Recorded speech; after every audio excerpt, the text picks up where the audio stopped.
Yes, hello, shalom, good morning. My name is Daniel 7 of 7. I'm going to post this video and I'm going to advertise it to member states of the international community. But my primary goal is religious powers, like the Vatican. First of all, I'm an expert researcher. I wish to state this. And I hear a lot of people talking about the Antichrist, talking about the angels of the Antichrist, people, priests, pastors, people on YouTube and in other arenas talking about tribulation, talking about the end time, talking about the world ending, talking about all kinds of things. We have two sides of religion. We have a corrupt side of religious order in the Christian community, in the Orthodox Jewish community, and to an extent in the Muslim community of Islam. We have people who claim that they suggest in people's minds from religious orders that they know who the Antichrist is, or they know when tribulation is going to happen. Some of this is coming from priests of the Vatican in different arenas. Some of this is coming from pastors who are not related to the Vatican religious order of Catholicism. We have politicians who hate religion. We have politicians who are satanic. We have religious pastors who have become satanic, recruited by the Antichrist. And this is what this video is all about. We have all kinds of people dictating, putting things in people's minds about the end time, about who Satan is, about people who are interpreting prophecies by prophets, my forefathers, the prophets, interpreting old prophecies that go back thousands of years. And these corrupted religious peoples and pastors are manipulating those old prophets of my forefathers into what they believe to be revolving around world events today that signal these twisted prophecy interpretations by these people.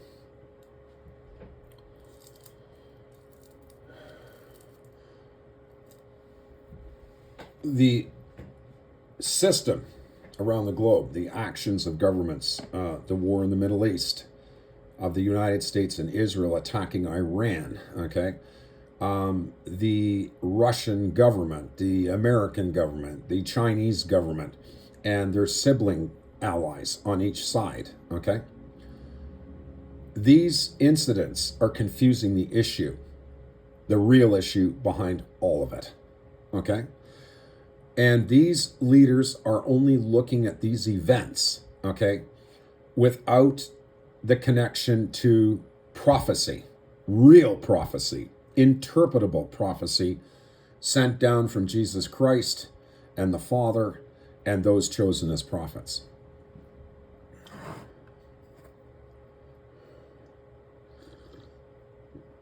This is a very, very complicated video, and I'm going to try as best as I can. I am not like, and this is a message to the Vatican and the Vatican embassy here in Ottawa, and it's a message to Christian churches here, and it's also a message to synagogues of the Orthodox Jewish religion, okay? I am not like you, any of you. I am not like the people on YouTube claiming that they're religious, people claiming they had that God and Jesus, God or Jesus, excuse me, came to them and said, oh, this is going to happen on January 1st. Okay? I'm not any of those. None of those. Not any of them. I am by myself. I do not represent these people who are fakes. Okay, they sit back and they pray, Jesus come down, it's time for you to come. Okay? And some of these religious institutions that are institutions known around the globe by their followers of all kinds, Catholicism, Orthodox, Baptists. The list is endless of Christian churches with various hierarchies in command of the lower echelon cathedrals spread out around the world, including synagogues.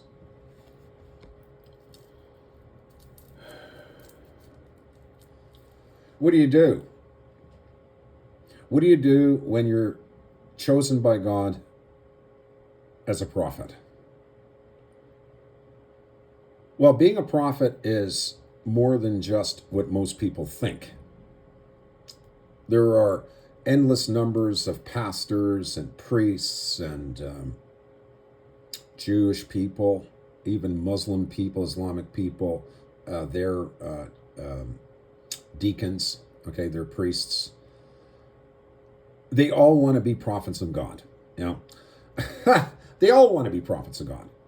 They all dream of God coming down and speaking to them in their sleep and saying, "You are going to be my prophet."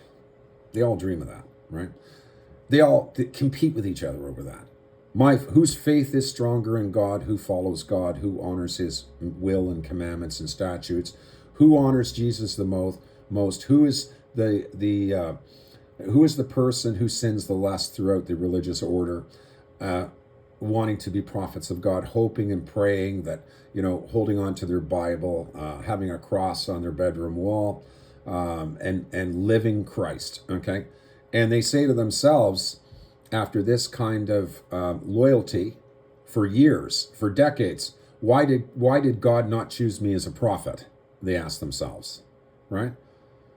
Because I have been honorable to God. I have prayed to God. I have never sinned. I have helped people, helped the poor, as Jesus would want me to do, for example. And they say, "Lord, why haven't you made me a prophet?" Okay? Why? These people dressed in the cloth from religious rabbis in the Orthodox Jewish religion, along with Christian priests and pastors and so on, they think that they should be chosen to be prophets, okay? But honestly, I have to tell them, and anyone else out there, all the people who won't see my video, okay? But I will say that you cannot be prophets. You can't. Because to be a prophet means a real prophet of God is hated everywhere. A prophet of God is hated by the nations, by the kings and the rulers. A prophet of God is hated by religious orders. And the reason why prophets are hated is because they are chosen by God. And then numerous religious orders around the globe are told by the prophet, with the witness of Jesus Christ, how corrupt and dirty they are, how they all sleep with kingdoms of kings and nations who violate God every day, violate Jesus every day on a regular basis. And then these religious institutions become guilty in the eyes of God and Jesus Christ, because they knew the difference. They especially knew the difference because they are the practitioners of the Bible. They say, "Oh, I'm a Bible scholar. I'm a Torah scholar," right? "I went to religious schooling. I went to religious universities, and I got my degree to be a pastor or a priest, or I got my degree and license to be a rabbi." Okay? These people know the rules, right? And then they start getting involved with the government, who breaks all the rules, and they sleep with them. That's the problem right there. When you sleep with the Gentile governments, like the Carney government, the British government, the US government, European governments, when you are of a religious order and you sleep with them, do business with them, shake their hands, and you watch them commit evils against human beings, do you think my Father's going to choose you as a prophet? Are you kidding? Well, I'm here to tell you, my Father hates the governments. All of them. Really. Hates them. Right now. No mercy shall be given to them. None. And God did choose a prophet. He did choose one. Me.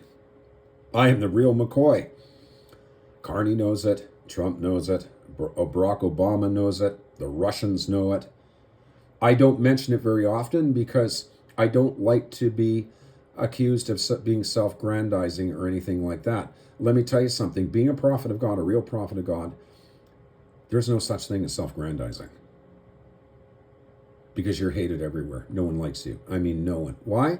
Because as a prophet of God, when God brings forward a prophet and chooses someone, God gives that prophet visions. And when he creates a prophet or chooses someone to be a prophet, it means he is either really happy or really angry with the world. Okay? 9 times out of 10, when he chooses a prophet and comes to that prophet, it means he's angry at the world. And he's got a lot to show that prophet in the darkness of his rest. And he wants that prophet to convey his warnings to the kings of the earth. You see, this is the idea, and as many people as possible. And that in itself gets the prophet marked for murder by kings and governments of the earth. Okay, that's what happens. Because that's what's happened to me.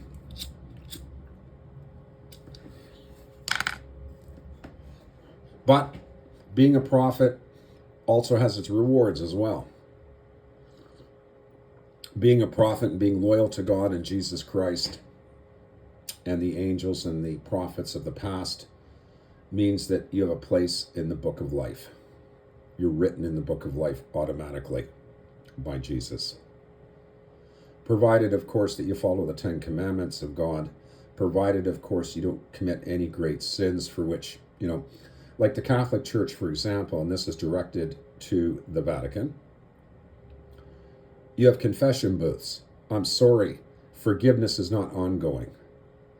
Little sins are no problem. People can confess them to priests in a confession booth at any church. Little sins, okay? And God will not consider those little sins to be a reason for you to be written out of heaven or the book of life or both. You won't probably go to judgment for the little ones. But the bigger ones, yes, there is no forgiveness. You pray to God and say, Lord, forgive me for what I did once. He'll do it, as long as you don't ever do it again. The Catholic Church has set up a confession system where you can go in there continually, commit the same serious sin over and over again, and keep going to the Catholic Church and going into confession booth confessing. And, the priests are saying, Jesus will forgive you.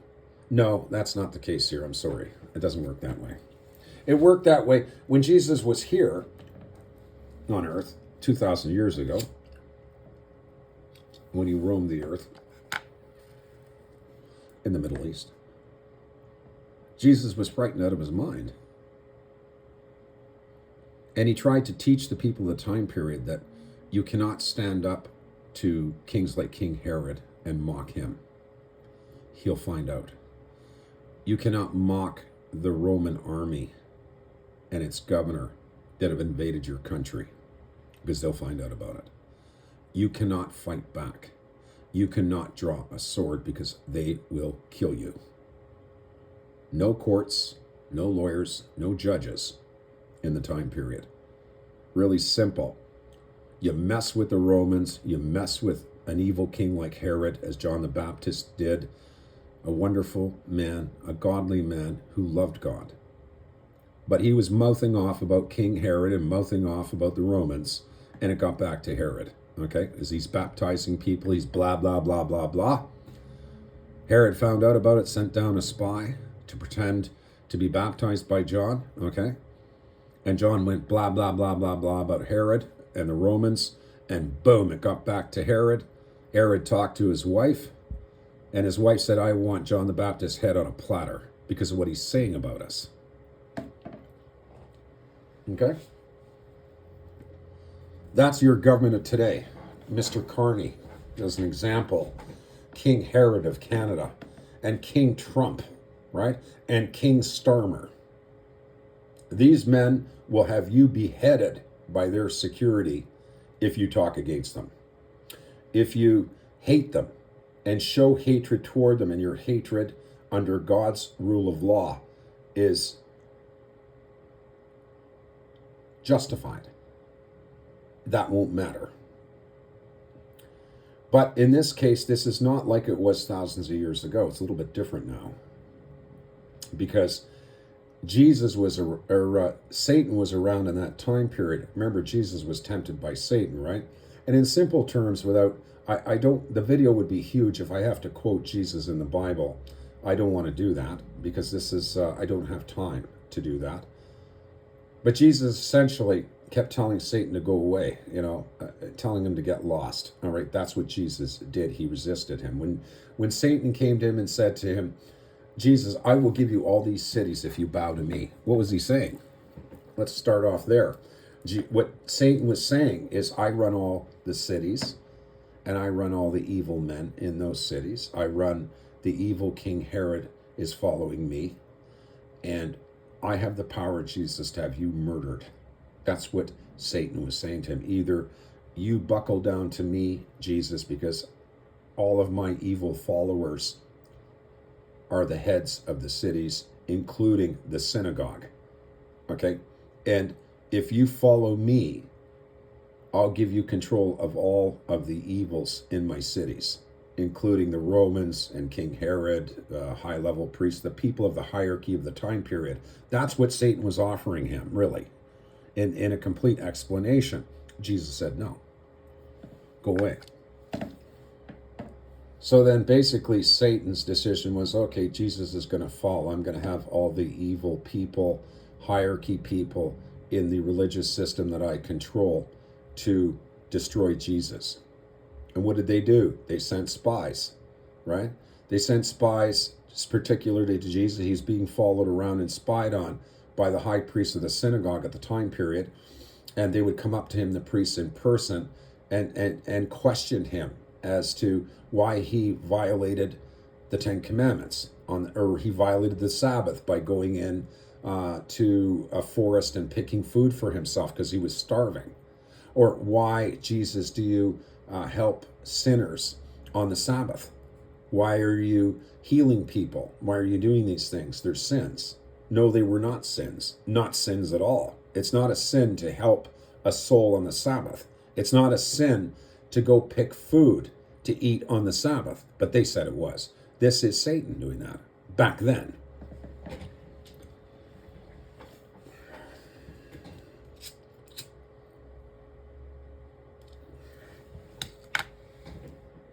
But now it's different. That's not what's going on now. Now we're in the end time. See, this is what's interesting is the Prime Minister of Israel, Benjamin Netanyahu, decided that it was time to have God come down to Israel. In his sick, twisted, satanic mind, he decided that he's going to bring the Messiah down. He's going to force the Messiah to come down. That's what Benjamin Netanyahu tried to do. By starting a war with Iran, which is what he did, knowing that Iran would pulverize Israel and kill thousands of innocent Jewish people in Israel, thousands, women, children, of different, not just Jewish people in Israel, but there's Arabs living in Israel. These are citizens of the country. They have nothing to do with Netanyahu's evils, and they're the ones being bludgeoned right now by Iranian missiles. And the Iranian people on the ground, women, children, are being bludgeoned. Okay? We have the Catholic Church here that is basically showing the same symptoms. Oh, we're not going to stand up against Satan because we want all this to happen. We want Christians to be sent to prison. We want Christians to be murdered because this is a sign from Jesus that he's coming, that he's going to come. When Jesus sees Carney and Starmer and the other ones, minus Russia and China, not excluding them, excluding Russia and China and their BRICS allies, they are excluded. I'm talking about NATO countries here. their so-called NATO. The church says, well, this is projected in the Bible. This is going to happen because Jesus said so, right? And what the church does is they sit back and they say, we want Jesus to come, right? We want Jesus to come and save us. So we're going to let this happen, and we're not going to say anything. It's the same with the Jewish Orthodox religion, right? They want the Messiah to come. They don't believe that Jesus was the Messiah. He absolutely was. There's proof of this now. Okay? But they even the Jewish Orthodox religious system are refusing the evidence.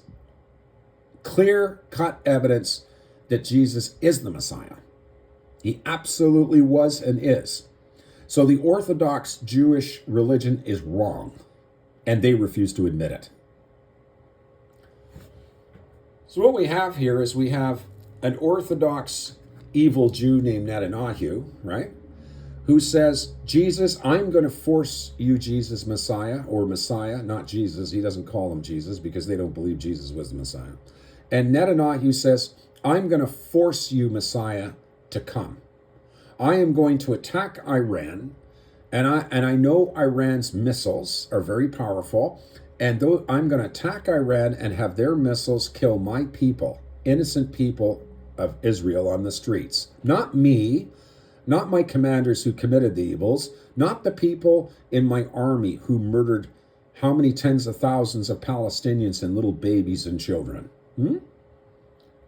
I'm going to make sure that Jesus comes because the Messiah is going to see Jewish blood all over the ground in Tel Aviv and other parts of Israel because of Iran's retaliation. Okay, and I am going to bludgeon Iran as well. But because the Jews are number one to God, because we are his children, he is going to come down because I am forcing him to. This is what Netanyahu tried to pull. That's what he did. And that's, at least I won't accuse the Catholic Church at this time because I have not had enough telephonic conversations with the local Vatican embassy here to really 100% conclude. But overall, what I'm seeing coming out of the Vatican is a pope who wants destruction. A pope who agrees, and his cardinals agree, and the archbishops agree that this has to happen, that Carney has to imprison Christians. Carney has to murder some of them and put them to death. So does Starmer. Of course, you won't hear about any of that. That's secret. The people who will murder these people in detainment, they'll do it in secret. We will never know. Because these governments control the news media. And the Vatican says that's okay. Because it's a sign in the Bible. Jesus said this would happen in Luke 21. It's true. Jesus did say that, right? But why? What are some of the reasons why Jesus warned us of that? Why? It's a test. It's a test to see if these religious orders will rise up together and fight Satan and the leaders Satan is controlling and his angels. That's why. What did Jesus say? I think the Vatican itself maybe, and other religions that are not Christian pastors who are not governed by the Vatican. What did Jesus say? He said, if you have enough faith in God, you can move mountains. Isn't that what he said? Imagine that, eh? Jesus said that. He said, if you have enough faith in my Father, you can move mountains. Why did he say that?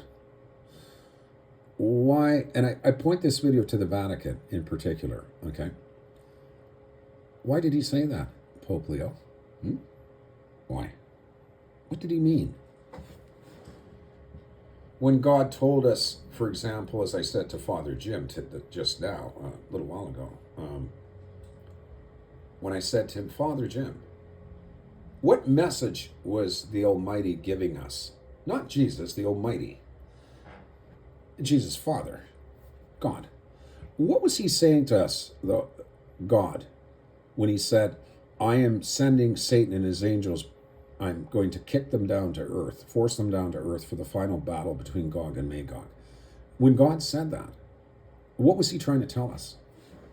He was trying to tell us something, right? What he was saying was also a warning. What was the warning? What was the warning in that statement by God? The warning was, you'll see the signs. Why is God doing this? Well, the simple reason is, people, is that we have the power as human beings through faith to act against Satan and his angels. The church has the power to fight back and win. Now, the church says, for example, the Vatican may say, I don't want to create assumptions into truth that I'm not sure of, but I want to be careful with the Vatican on some of these points, because I do respect the Pope. And I know that he has a good heart, okay? So I want to be careful with this. It's not about condemnation. It's about, what I'm saying is not about condemning the church. What I am trying to do is clarify to the church, okay, the misgivings and misunderstandings of interpretation biblically. You see, what Jesus and God were essentially trying to say is, we are letting you know. We are letting the 7 golden candlesticks of the Father, the 7 churches, I, Jesus, and my Father are letting you know in passages and sentences in the Torah and the New Testament. We are warning you to watch out for Satan. And you will know him and his angels by these signs, by the signs of war, by the signs of actions by leaders, which indicate they are being ordered by Satan to do evils. And the churches and the Orthodox religious Jews are supposed to be able to see these signs and rise up against Satan and his angels. Pastors of today, outside of the Catholic Church and priests of the Catholic Church, they all share one thing in common: good news. They call it good news. Jesus is coming, right? Jesus is coming to do what? Well, if you take the appropriate read on the book of Revelation about Jesus coming, we can see that there are several outcomes. There's a few different outcomes in the end that could happen. For example, one of them is God will bring down the temple, 16,000 furlongs, with the stones of the 12 tribes of Israel and Jacob on it. It'll be lit 24/7. It will come down from heaven and land in Jerusalem. God will wipe away the tears of the nations, and he will rule with a rod of iron night and day. That's one of the outcomes. Right? It solely depends on what the religious churches do. Do you understand? The outcome of God's decision in the end time is dependent upon what the religious leaders do and don't do. Now, if religious leaders of the hierarchy of religion of the entire planet do one thing, this will bring down the temple to Jerusalem. If they do another thing, it won't. If they don't do certain things, Jesus will come, but not with the temple. Do you understand? Jesus is not coming. The decision apparently has already been made. Jesus is not coming to save people, unfortunately. Of course, the Catholic Church and the pastors of the world will tell you something different. Rejoice, because Jesus is coming, and you know what he's going to do? According to them, Jesus is going to come in physical form. He's going to stand on the streets. We're all going to see him, right? He's going to be all powerful. He'll have, Moses' staff in his hands. And he's going to point at the Carney government and say, you're dead. You're evil. I'm correcting you right now. I'm going to punish you. Or he'll stand across the street from the White House in Washington, right, with Moses' staff and say, okay, I'm pointing this at you. And he lifts up the White House in its entirety, which I wish he would do, by the way, and carries it through the air with Donald Trump in it and all the Satanists and dump it into the ocean, right? Or he goes to Moscow, lifts up President Putin and his Duma and dumps them into the ocean. Or he does it to China, or he does it to Canada, right? And that's what people are wishing for. People are wishing for Jesus to come down and destroy the evils of these governments. Okay? Now, that was one of the plans of God. That's what is explained in the book of Revelation as the temple, the new temple, 16,000 furlongs. And that temple has the 12 stones of the tribes of Israel. That was one of the things that could have happened. But that's not going to happen now. It's not what's happening. See, they all look at the Bible, people. They look at the Bible. I read my Bible too. We all look at it, right? We say, okay, well, this prophecy is going to happen. This prophecy is clear. I've interpreted it. I'm talking about me right now. This is going to happen. This is going to happen. And it's happening right now. And it's confirmed in here. Okay? And people believe in everything the Bible says. Religious people believe in the book of Revelation. They believe in Mark, Matthew, Luke, and John. People believe in the Old Testament of the King edition, the King James edition, the Prince James edition, and we believe everything in it. And every word of what God said is true in there. And every word of what Jesus said is true. But here's the problem. God has the right to change things without notifying us, right? So God could actually rewrite the entire book of Revelation and just throw the book of Revelation away, not inform us, and start committing acts that don't reflect what is written in the book of Revelation. What I'm saying here is God has the right to change his mind anytime he wants without notification. Okay? This is something people are missing. You know, we could take, let's say, what Jesus said about the earth being disturbed by the moon, the sun, and the stars, okay? God could change his mind about that, right? And he could write in its place, I'm going to have the earth, moon, and the stars destroy the earth instead of intimidating the governments. He could rewrite it anytime he wants, and no one here will know about it. And then people look up and things are happening that aren't in there, and they're going to wonder why. Well, the simple reason is it means God's changed his mind and he's decided to either make tribulation worse. The other thing he can do, like I listened to this Father Chad, Vatican Embassy, Russia, and I include this video for the Russian Embassy too, and anyone else who's interested. Father Chad said, I think that the end of tribulation is 50 years away, he said. Right? This is this Father Chad from a Catholic priest. He said that. Right? What makes him think tribulation is 50 years away? On what grounds does he think that? Right? There's others who say that there is no Satan, there is no God. Who are you to say there's no Satan and no God? Right? Others say, this is the interpretation of Ezekiel 38:39 is happening right now. Who are you to say it's happening right now? Based on what? Based on what exactly? I read Ezekiel 38:39 myself, based on these apparent prophets who know the interpretations of the prophecies and prophets in the Bible, in the Old Testament and the New Testament. I'm sorry, I couldn't find anything in Ezekiel 38:39 that's even applicable to anything. What I found in there is it spoke of the time of King Nebuchadnezzar. He was present and alive on page 2 of Ezekiel 38 and 39, which is a clear indicator that Ezekiel was talking about the time period when King Nebuchadnezzar was alive. So how do you figure it's applicable today? Then this one pastor said, in Ezekiel 38:39 it says Israel's going to pile up all the weapons of its enemies in the field after defeating them and burn all their weapons and light them on fire. This pastor said this. Well, no, wait a minute now. But there's one obvious thing, which a grade 5 student could pick up on. The weapons of today won't burn.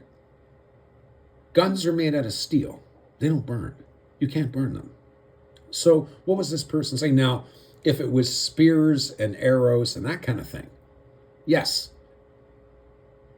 In that time frame when Israel's armies had spears and arrows made out of wood, yes, they could defeat their enemies with them and take their enemies' spears and arrows and pile them up in the fields and burn them, right? So it's quite obvious that this pastor who is trying to manipulate that is frankly full of it and out of his mind.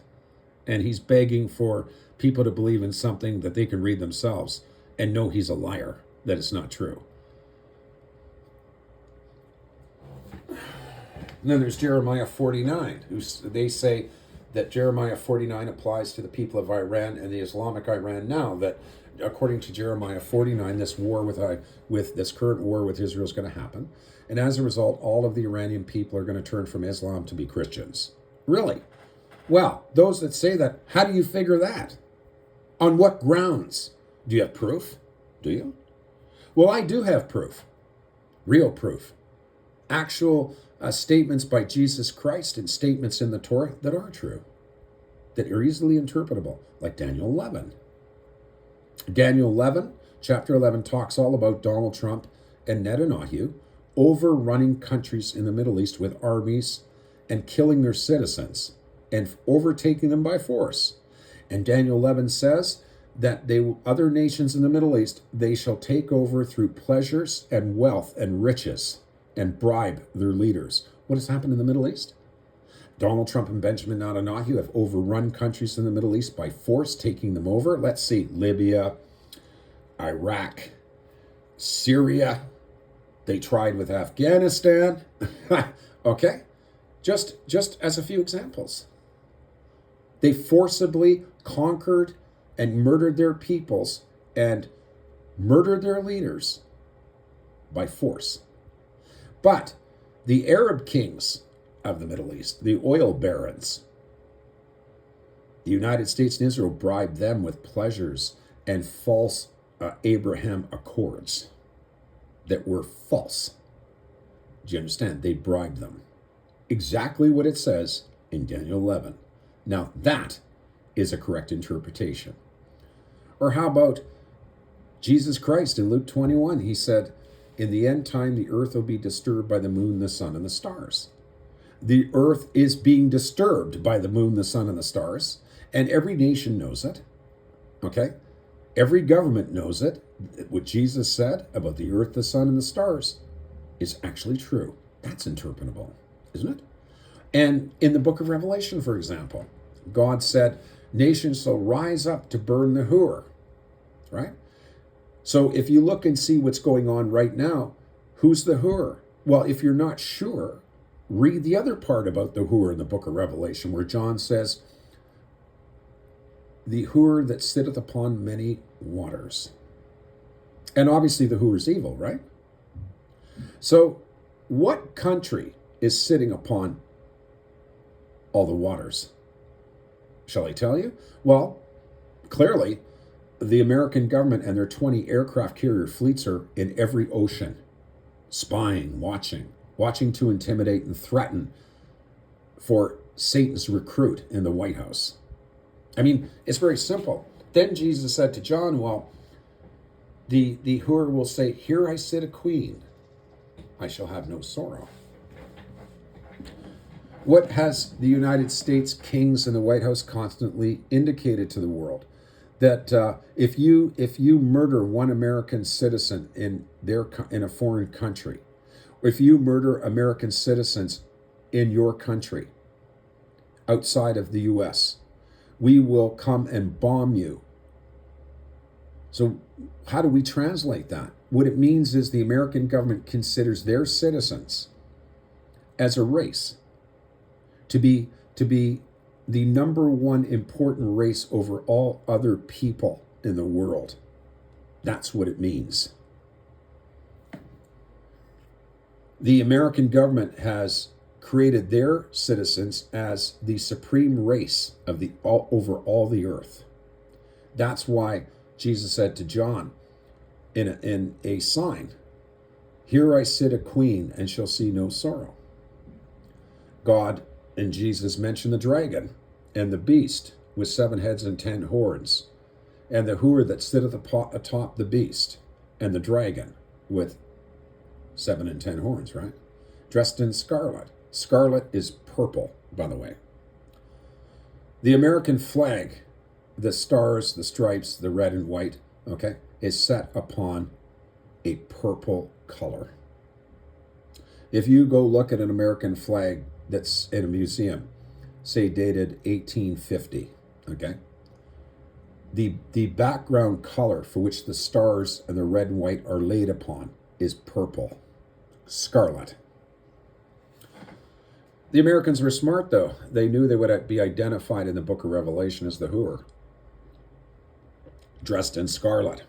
You see, what this means is the true interpretation of the whore that sitteth upon the horse, the woman dressed in scarlet. The interpretation of that means that this whore has her flag, her national flag, wrapped around her. The United States government has their flag wrapped around them. Who is the dragon? Oh, we all say it's China. Well, it's not China. No, it's not China. No. Who is the dragon? Well, we've seen signs of who the dragon is, who works with the whore, right? We've seen the dragon. China and Russia are against the whore. And understand this. The U.S., they're against her, okay? But the whore is riding with the dragon. Who is the dragon? Well, have you ever heard of the British warship, the HMS Dragon? I mean, it's very obvious. I mean, Jesus did not say that only certain people would be able to interpret the signs. Jesus was a simple Son of God. And what he did was simple, which means that he made the prophecies and signs easy for us to identify, the important ones, so that we would know. Why does Jesus tell us this? Why does Jesus tell us to beware? Jesus tells us to have faith, right? To have faith in him, right? Jesus tells us to beware of the signs, right? What is faith? Where's your faith in Jesus Christ? When these churches bow down to Satan, you know what? The Vatican Church, I'm going to tell you right now, they know who Satan is. And they know who his angels are, because I do. And if I do, they do. Who is Satan and his angels? Who do you think they are? Well, some people think that, Satan has these big horns on his head, right? And he's red. Okay? That's what they think. Some religious orders believe that Satan is simply a spirit, and that he possesses a king of the earth or kings of the earth and causes them to cause anarchy around the planet. Now, part of that's true, but the other part of the meaning, according to the Vatican, is incorrect. They're partially right and partially wrong. So, who is Satan? Well, God tells us. Why does God warn us about Satan and his angels? Why does he do that? Why does he want us to know by the signs? Because God wants us to battle him. Because we have the power to destroy Satan. Why? Because you see, Satan is not an entity who climbs walls, who has spiritual power that can make it thunder out and make rain come and floods. Only God can do that. Satan does not have that power. Satan cannot fly across the sky himself. Do you understand? He doesn't have wings. He's not a bat or a vampire. Do you understand? He doesn't have that kind of power. Satan's power is mechanical. Not demonically spiritual, where he can climb the walls of someone he's possessed. Okay? Those kinds of demonic possession are a little bit different. The Satan that Jesus is referring to is a man. He says it right in the book of Revelations, Vatican, doesn't he, right? Satan is a man, Jesus said, a man. So this means that Satan looks human, all right? Now, if Satan is a man, this means that Satan only has the power of a man, okay? that Satan is like Mr. Carney. He's a man. He doesn't have mystical powers, okay, to stand in front of you and point his fingers at you like a vampire would in a fictional film and send a signal controlling your mind and sending you into a state of a form of unconsciousness where you're awake.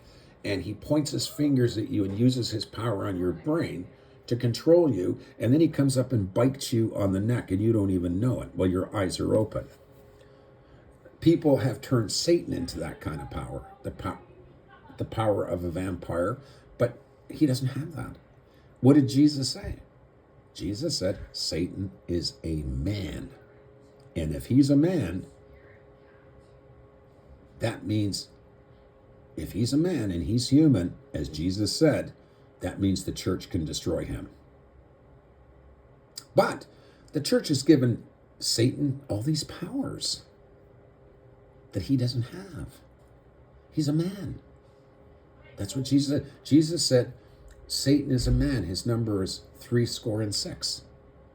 If you shoot a man in the head, right, he's dead, isn't he? Right? Isn't he? If you arrest a man and put him in prison, he's dead, isn't he? Right? And then after Jesus said that, or before Jesus said that, God added to that, didn't he? God said, I'm going to send Satan and his angels down to earth for the final battle between Gog and Magog, right? What? Vatican, God is sending Satan and his angels down to earth for the final battle between Gog and Magog. The Vatican and other Christian religions try to make that look spiritual. Oh, it's a spiritual war. It's not a physical war. It is not physical bodies. Okay? Hey, be quiet. I'm doing a video. Okay, not physical. The Vatican, the churches indicated that Satan was spiritual, that his angels have wings and we can't see them and they're going to come down to earth and start the battle of Gog and Magog. This was the original transcription by the churches.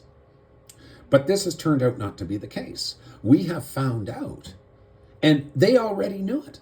See, this is it, eh? The Vatican Church knew. The whole world knew. Even Orthodox Jews who did not believe in Jesus, that the Messiah was still coming. They are fully aware of what is said in the New Testament. If people think that religious Orthodox Jewish rabbis don't know what the New Testament says, that they won't go near it with a 10-foot pole, you're wrong. They all know.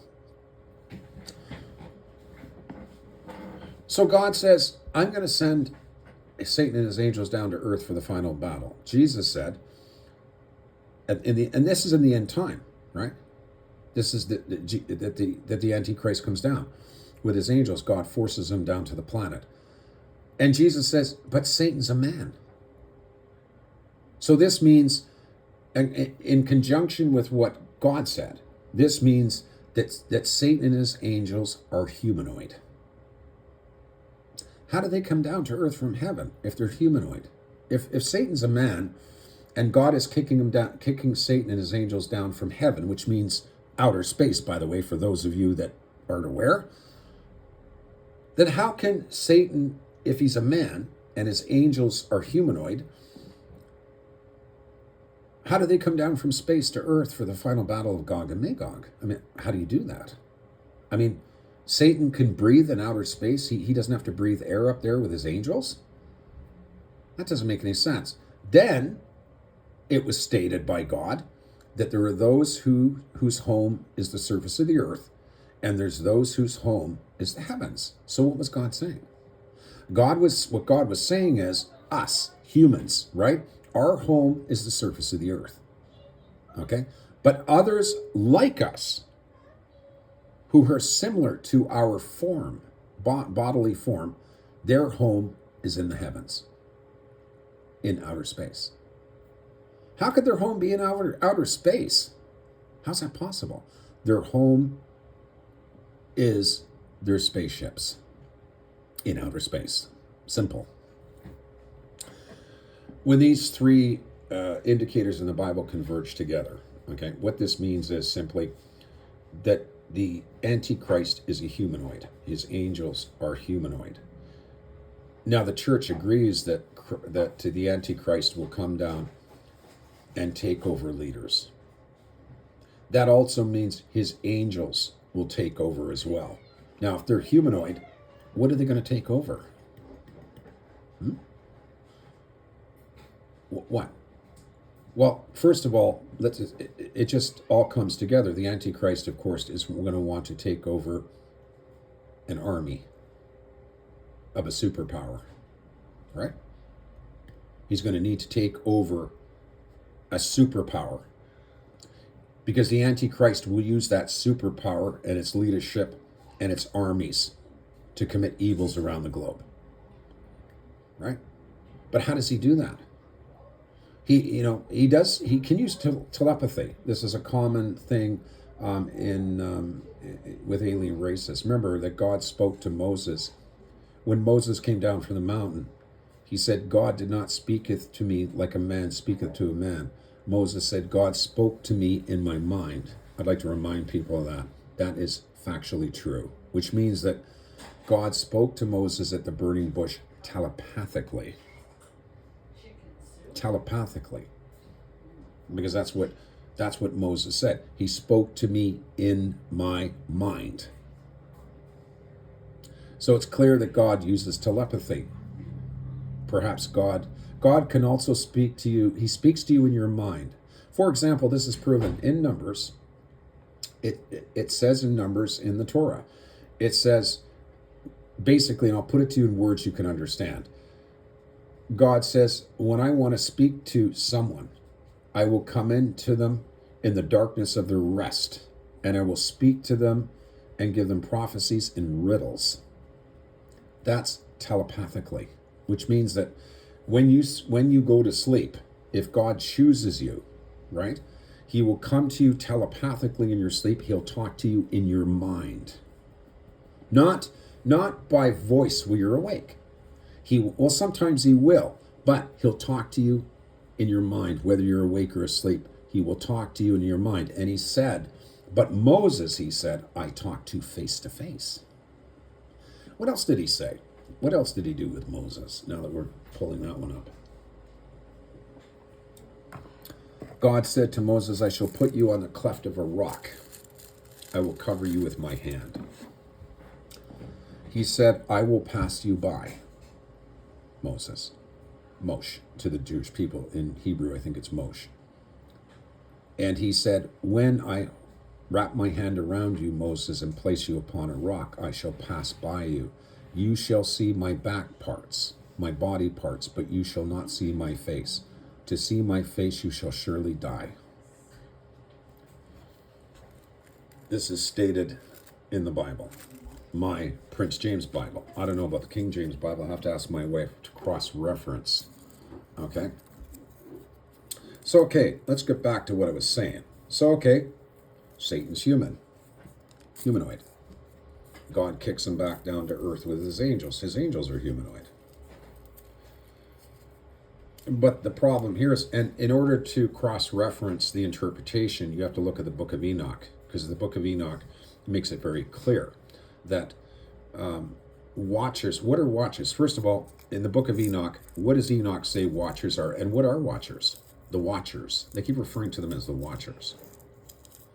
What it means is there is a law by God to advanced alien races of his creation who come from other parts of the universe. And thousands of years ago, these alien races would come to Earth in their ships. Okay? And their ships were cloaked, or their ships could not be spotted by the kings and the people on the ground in those time periods by looking up. And these alien ships would come.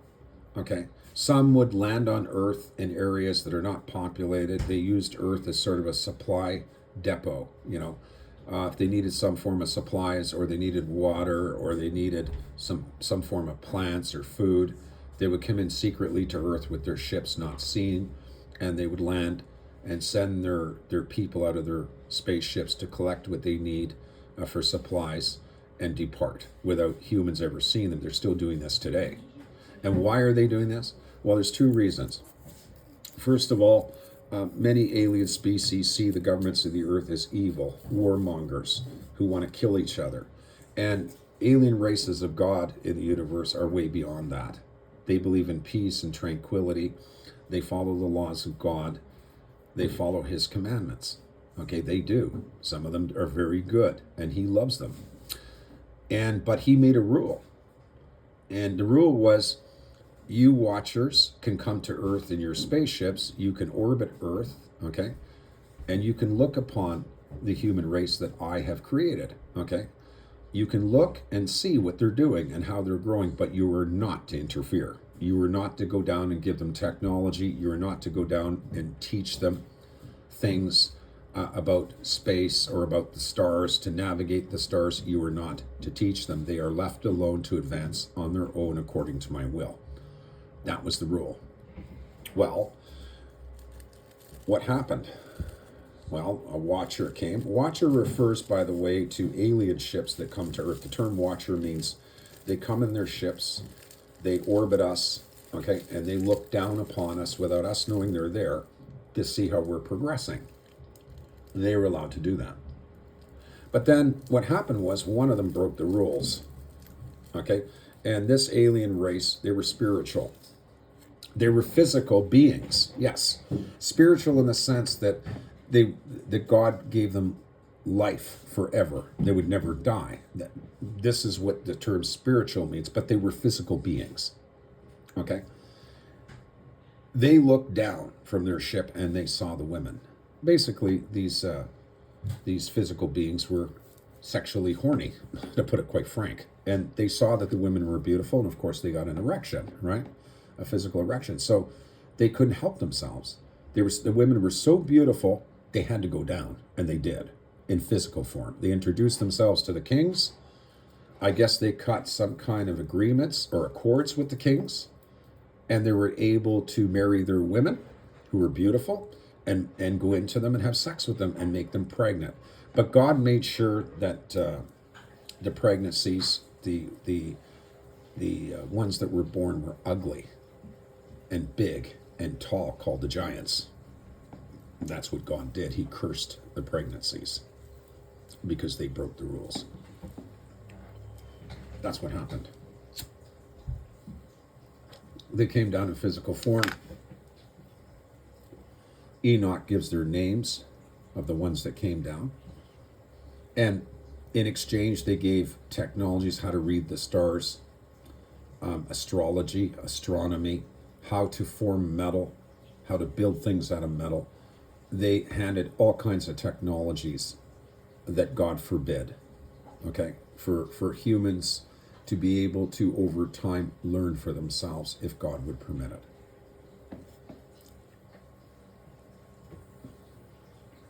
And that's what's happened now.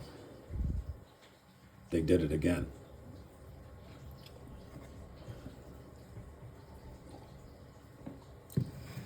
And that's what happened with Enoch has happened again. But this time, God has kicked them down to earth. You see, the alien race I'm speaking of, they cannot leave Earth. They're chained here by God. They can't take their ships and fly into outer space because there's a grave threat against them up there.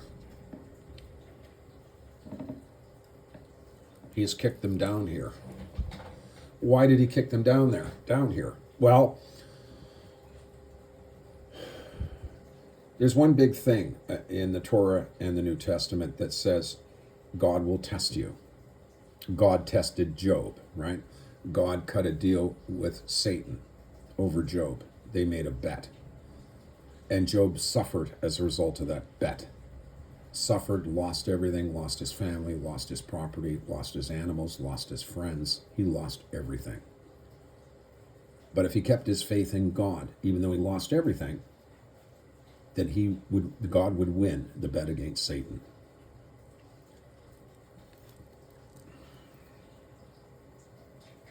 So this tells us that God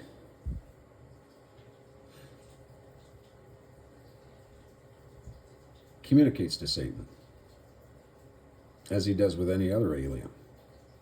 He communicates to the Greys, he communicates to the Anunnaki, he communicates to the Nordics. He communicates telepathically to all races he created outside of Earth. And to human beings, he talks telepathically. So part of the reason why God sent Satan and his angels back to Earth for the final battle was to test the churches. Because the churches, the religious people of Earth, and the hierarchy of religious order, of the biblical order, because Satan is human and his angels are human, they can be, because they're human, they can be defeated by mankind.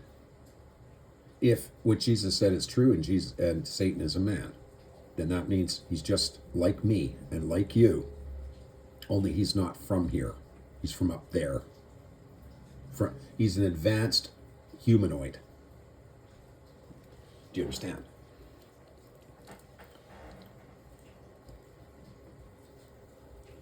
When Jesus said he's a man, when Jesus said in the book of Revelation that the Antichrist is a man in his Numbers 66, okay, when he said that, right? When he said he was a man, one of the things Jesus was trying to say to the churches is he is a man. You are men. You can battle him and win. So the next thing is, how do you destroy Satan? How do the churches destroy him? Well, I tried to give an example yesterday, and I'll give it now.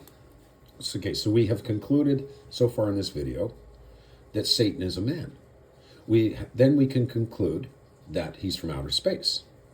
And we can conclude that his angels are men.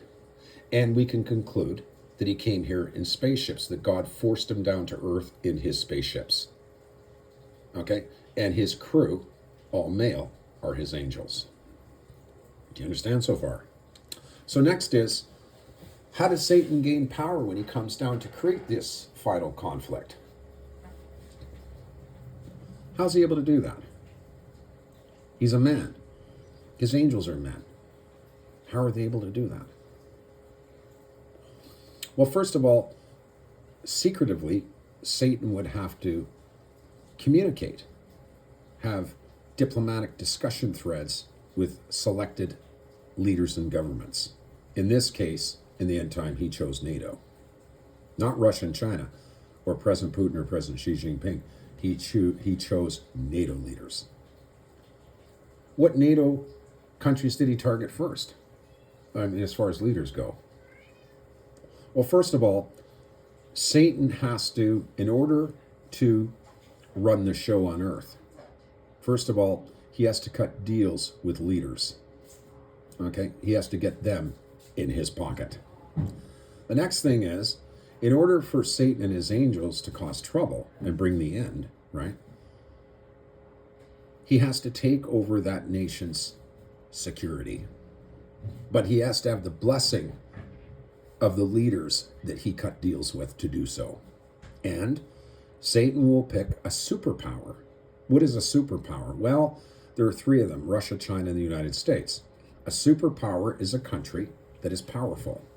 It is powerful economically. It is powerful with its dollar. It is powerful with its security, including civilian security and military. And such a country would have agents in other countries that are its allies, right?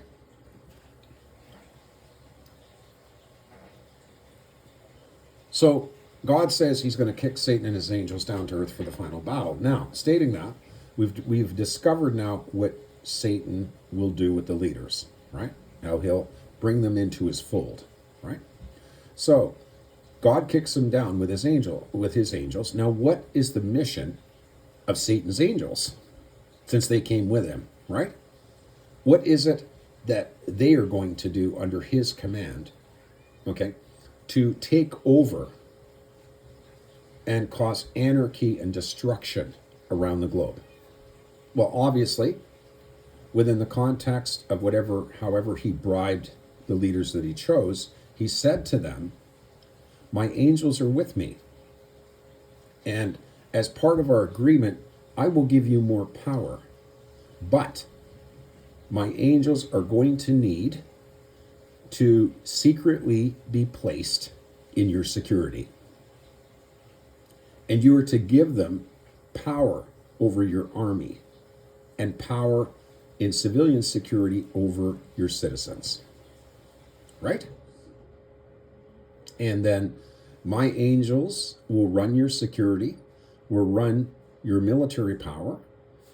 My angels will be in command of your ships, your warships. My angels will be in command of your armies. My angels will be in command of your Air Force. But you see, here's the thing. Satan and his angels have a weakness. You see, this is the problem. In order for him to do this, he would have to cut out the sun, because he and his angels are very, very sensitive to radiation from the sun at normal output. Okay? So God decided to show us how decided to show us that he is going to destroy them from the heavens, right? That he is going to do something to hurt them. And he's going to show us that he's doing this. And then we have to figure out why God is doing this, right? And biblically, what does it say in the Bible? There's somewhere in there, it's in the New Testament, and I think it's also in the Old Testament in the Torah of my Prince James Bible, I can't recall, but somewhere in there it says, God is going to cause men to have sores on their bodies from great heat. What men? Which men? Okay? Because let me tell you something. How does God do that? Well, he will light the earth on fire, right? Because if he does that and he makes the earth too hot, men are going to have blisters, sores, burns from the heat, right? So Jesus says, all those who are in with Satan shall have blisters and sores on their bodies from great heat. Peter 2 or 3 mentioned it. Peter 2 or 3, Peter mentioned that in the end time, the elements on earth will melt. Peter said that. Right? Now, Satan and his angels have a weakness. Their DNA is allergic to radiation from the sun. Do you understand? So this means that they need to have some kind of umbrella over them when they're on the ground here in our sunshine, because the radiation hurts them. God started sending solar flares to the earth, big ones, okay? Weakening our magnetosphere, because the magnetosphere wasn't just protecting us from radiation output from the sun, but also the magnetosphere is protecting the alien Satan and his angels from the sun. We, as a human race, are not allergic to the sun. God could send all the solar events he wants, right? But we as humans have lived through solar events of the sun for hundreds of thousands of years, okay, basically. And we're allergic to the radiation. Our bodies have built up a resistance to too much radiation from the sun getting through the atmosphere. But these alien, Satan and his angels have not. They're from outer space. They are not used to our climate and the sun beaming on them. And it burns them right away. It hurts them. And they feel it. So as part of their mission to cut deals with superpower leader and his angels taking over the military, they would have to spray high up in the sky reflectors, because the sun's radiation would need to be lowered in order for his angels to be able to operate out in the open on the surface in the sun. Do you understand? And even at that, it still hurts them. But it minimalizes the effect with the reflectors. And that is why the presidents of the United States made false claims that we would all burn up if they didn't spray reflectors up there. That is partially true, but God only targets those leaders and peoples, okay, who have accepted Satan's command and that of his angels taking over their civilian security, and also his angels recruiting the citizens of the country of origin. You understand? Now, that's what's happened. And the Catholic Church actually knows this, and I know it, okay? The populaces don't know it. They're suspicious of things they're seeing in security. And for example, in order to understand this, right?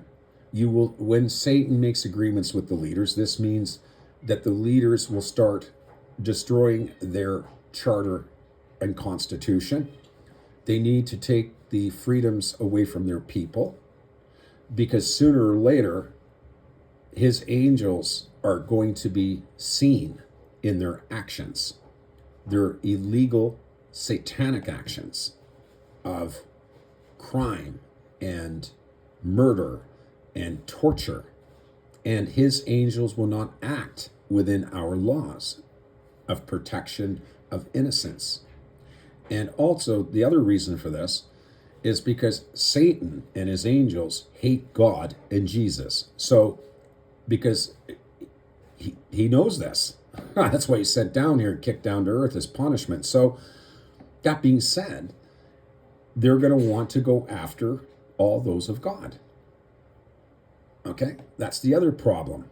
So, Satan is going to want to eliminate religious people by force, which means that the heads of state who have been in with him, who made deals with him, on their end, their agreement with Satan and his angels is to give Satan's angels more power against their religious citizens to destroy them. Okay? This is what Carney's done. That's why you see Prime Minister Carney coming out with these ridiculous bills. And especially the insult against the Torah, the New Testament, and even the Quran. That's why he's doing this. Do you understand?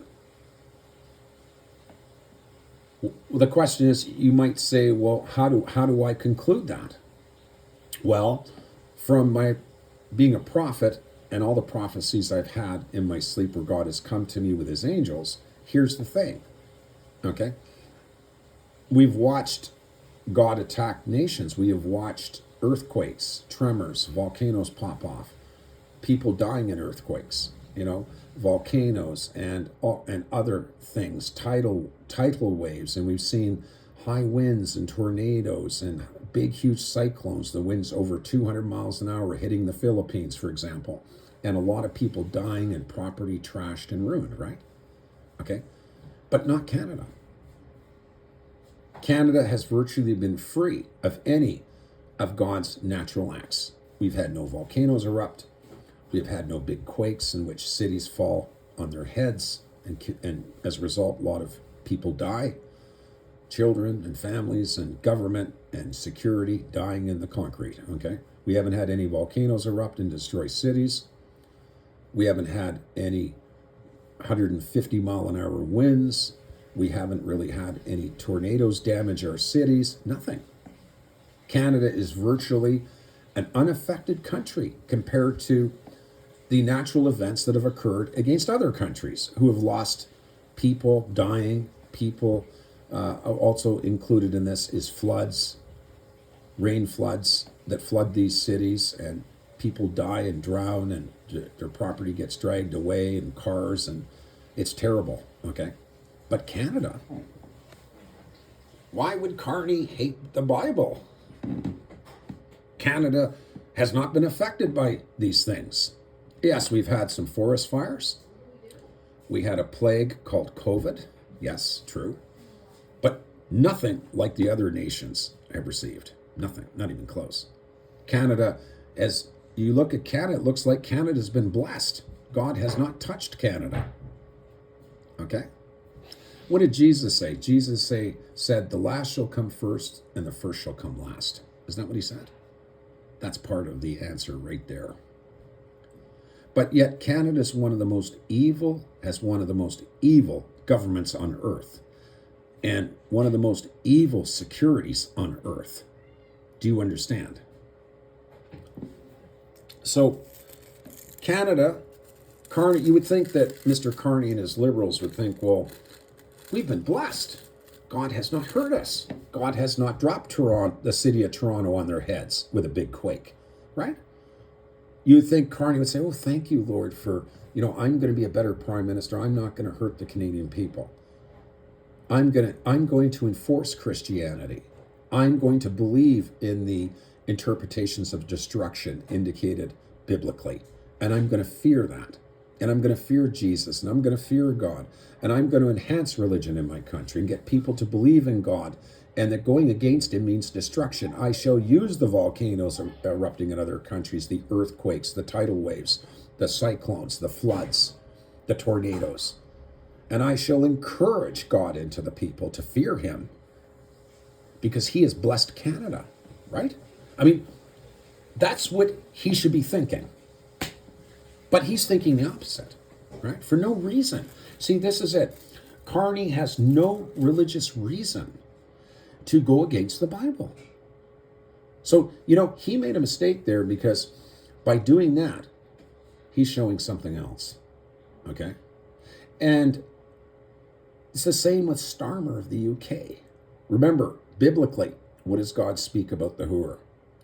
There's entities involved, right? There's the whore, the beast she rides upon, and she's scarlet colored, okay? There's the dragon, right? And the beast, right?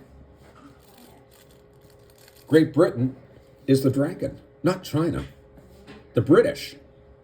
How do we know that the British are the dragon? Well, politically, what's Starmer done to the British people? He's taken away all their freedom of speech. He's even went after religious Christians, Mr. Starmer. That's what makes him the dragon. And the whore, the United States president and his government, are working with the dragon. The dragon is their ally, right? So is Canada, correct? It's not very complicated to figure out what it all means. Doesn't take a PhD or, a priest who has a university education in theology, religious theology. Do you understand what I'm saying? You don't have to. God did, and Jesus did not mean simply for educated priests and pastors and rabbis to only be able to figure out the meanings. God and Jesus meant for all people, even children. And bringing up children is interesting because recently Jesus has been sending messages to people like Carney and Trump and Russia, China, and other countries, right? Jesus has recently communicated with little children that are 2 or 3 years old. And there's one very special one out of them all. The most important one is his communications to a little girl who's 3 years old, which was on YouTube for the Vatican to see, for Carney to see, for Starmer to see, for Russia's President Putin to see, for all their embassies to see. A little child on YouTube. The most important message from Jesus to the world since he was here the last time. And what did that little girl say? He said it to the Vatican. He said it pointed it to the governments, the all the religious institutions of earth. He sent a message through this little girl. He gave her the power to deliver his message to the world, and the world ignored it. Bad news. What did he say? He warned the leaders and the religious community. He said to her, the earth shall be destroyed by asteroids and tidal waves. He told her, this little girl, the aliens on the surface of the earth will die also. He told her there will be no more mobile phones and Androids and iPhones. He told her that the walls of her house and all other houses will no longer exist. Isn't that what he told her? course, religious circles that are corrupted, along with government, would denounce her. That's what they've done. Because if I've already told the Vatican of this little girl, the Vatican sticks with the miraculous miracle Fatima instead. The Vatican thinks that the only people who have justified prophecies are Catholics, like the girls of Fatima. The Vatican has closed its ears, maybe, to the fact that Jesus can pick whoever he wants. And this little girl wasn't Jewish. He didn't pick a Jew. She was a little Gentile little child. What did Jesus say a long, long time ago? He sat a child on his knee in front of his congregation following, God bless you, Jesus, I love you, give me wisdom to speak through my video, and you, Lord Yahweh, as well. What did Jesus say when he had the child on his knee? He said, anyone who hurts or murders one of these little ones, best go hide under a rock. Did he not say that? And when he gave the message to this little girl, okay, he was talking about the murders of children. Murders of children in Gaza that he loves, the Palestinian little ones. The murders of children in Iran. The murders of tens of thousands of children as a result of U.S.-Israeli bombings in Syria, Iraq, and other countries, Libya. How many children did the U.S. and Israel and his coalition of NATO Nazi aliens murder in Libya when he decided, Obama, I'm going to murder Omar Gaddafi and his son? No trial, no justice system. I'm going to hunt them down.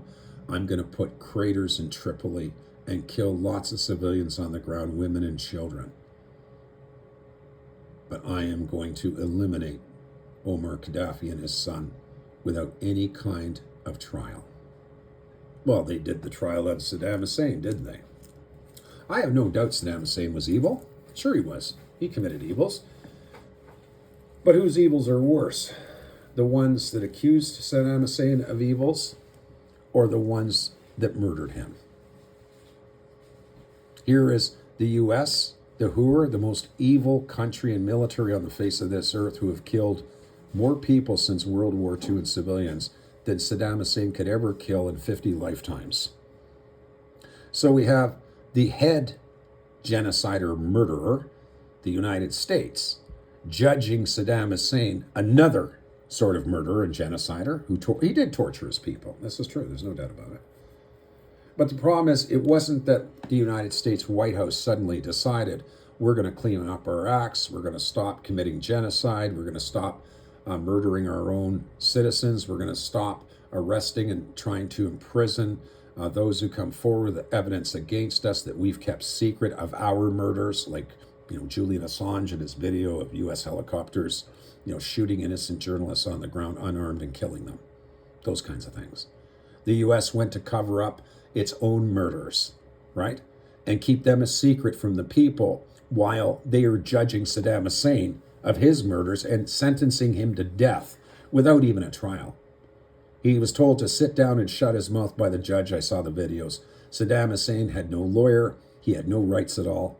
He was judged by the United States and their puppet judge and simply sent to death. That's what the Russians are talking about. The Russians are not saying that Saddam Hussein didn't commit crimes. They didn't say that he didn't torture people. They never said that. What they said was that Saddam Hussein never received a fair trial, that it was judge, jury, and executioner, and that was it. He didn't have a prayer. He didn't have the kind of trial that the United States gives its own politicians in their criminal justice system, right? And they don't get the death penalty. When politicians in the United States get caught committing crimes by their own Congress, okay, they get charged, they go through the judicial system, the criminal judicial system, they get sentenced. They don't get sentenced to death. They get sentenced to a couple of years in jail like Anthony Weiner did. They get special treatment, far reduced sentences from their citizens for crimes far worse than what their citizens committed.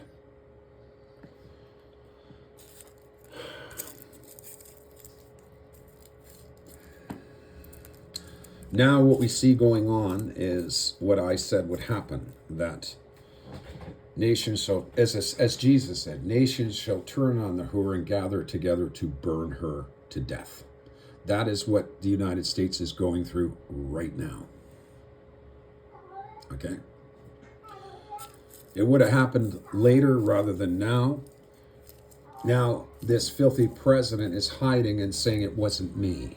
He's saying Israel attacked Iran while we were in negotiations. That's what he's saying. Israel cannot attack Iran. See, Trump is lying. And I'll tell you why. I'll tell you why right now. Because you see, not too long ago, about 2 years ago, Israel, was saying to the United States government, we want our own KC-135 tankers to fuel up our fighter planes and bombers. You see, the United States was able to hold back Israel from bombing Iran because Israel's fighters didn't have enough fuel to make it to Iran and bomb Iran and then return to Israel. They wouldn't make it. Their planes would go crashing into the ground. How the United States was able to control Israel and its ability to get to Iran, because the only way Israel could get to Iran is with F-15 fighter planes as well as F-35s, right? Well, those planes cannot make it to Iran and back without being refueled, you see? Do you understand? Now, either Israel would have to refuel them in Arab states, they'd have to land. Obviously, Arab states wouldn't let them. They obviously would not, because Israel kept requesting from the United States that they be provided a tanker. They don't have the technology, Israel, to make their own KC-135 tanker. Okay, so the Israel Netanyahu was complaining and saying, well, we want to bomb Iran. We need KC-135 tankers for refueling. The U.S. kept saying no. You see, why would he do that? Well, obviously, the U.S. presidents were saying, when Netanyahu said to them, well, okay, we'll land in bases in Arab states where the U.S. has bases. Okay, you can arrange that with the Arab leaders, and we'll refuel our planes there and go to Israel, right? But the United States said no. They said no. How do we know they said no? Because Netanyahu was begging the U.S. government to supply in-air fuel tankers for his fighters to make it to Iran and back. That's how we know. And the U.S. said no to that. They said no to refueling Israeli fighters to make the trip to Iran to bomb them and a return trip back to Israel. They were saying no all the way around. So when Trump says that Israel bombed Iran and that they did it and it's their fault, Netanyahu did it on his own while the U.S. was in negotiations is a lie. Because Donald Trump would have to refuel Israeli fighters either on the way there or on the way back to make it back to Israel. So you see, he's a liar. And he just posted this on YouTube. That's what happened. Trump is saying that right now, that Israel bombed Iran on its own. Well, the U.S. was in negotiations that Trump is saying we never gave Israel permission to bomb Iran on its own. But the problem here is, folks, is Israel has made it clear, and so has the United States on several occasions publicly, that Israel cannot bomb Iran on its own. It needs in-flight refuelers, or Israel would need to have permission by Arab states and the U.S. government together to land in those states to refuel their aircraft when they leave Iran. See, so Trump is a filthy liar. What does that mean? Well, it means that when Israel bombed Iran with its fighters the first time around, according to Trump's allegation, that the American government refueled them. Oh, I see. Trump is saying, oh, well, Israel went and bombed Iran, and after their fighters were finished dropping their bombs on Iran, they left Iran airspace at sonic speeds, okay, and then radioed us for a tanker to fuel them so they could get home. I doubt that happened. Do you think that Trump was forced into sending KC-135s up into the air to refuel Israel's fighters after Israel didn't notify the U.S. they were going to attack Iran while the U.S. was in negotiation? It's utterly ridiculous to even think that. Trump is just trying now to use Israel and blame Israel That's what he's doing. He's trying now to make Israel solely responsible. Why? Why is Trump doing that? Because Carney's doing that. Because the European community is now doing that. The European community has decided to accept Trump's excuse, and they're all accusing Israel now of attacking Iran without U.S. permission. So what does this mean? It means that Trump is now using Israel as a scapegoat when he is the one who is behind all of it. The nations are turning on him. Russia's turning on him. Iran is destroying him in the Middle East and his bases, okay, with their specialized missiles, which I warned about, by the way, years ago. Iran is obliterating the U.S. The nations are turning against Trump. Trump went to NATO and said, I need your help with the Strait of Hormuz with warships. NATO said, no, it's not our war. Didn't they? So they're all ganging up on the U.S. now, and little by little, Trump is giving in. Now Trump has turned against his allyship with Netanyahu and said, Israel did this, we didn't do this. He's trying to escape responsibility to get buddy-buddy again with NATO states. He doesn't give a shit that, excuse my language, that Carney is bringing in satanic policies to Satan's angels that are taking over Canada's police and military. That is the end of my video. It was going to be the final end to my video, the answer.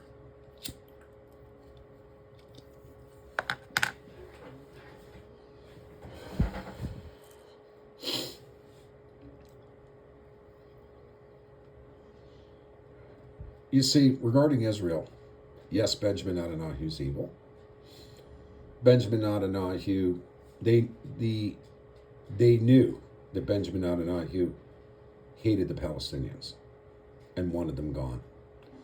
He has wanted them gone prior to his term now. He wanted them gone in his last term.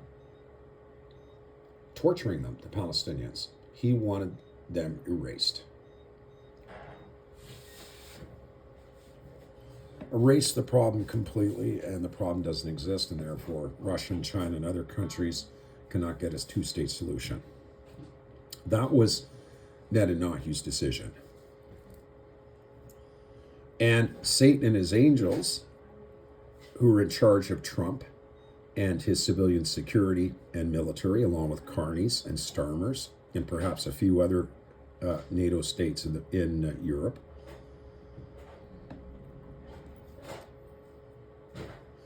okay, they knew that these Satan's angels taking over their security in the U.S. and NATO states, like the UK and Canada, they knew that the primary hatred of Satan is the Jewish race out of all people.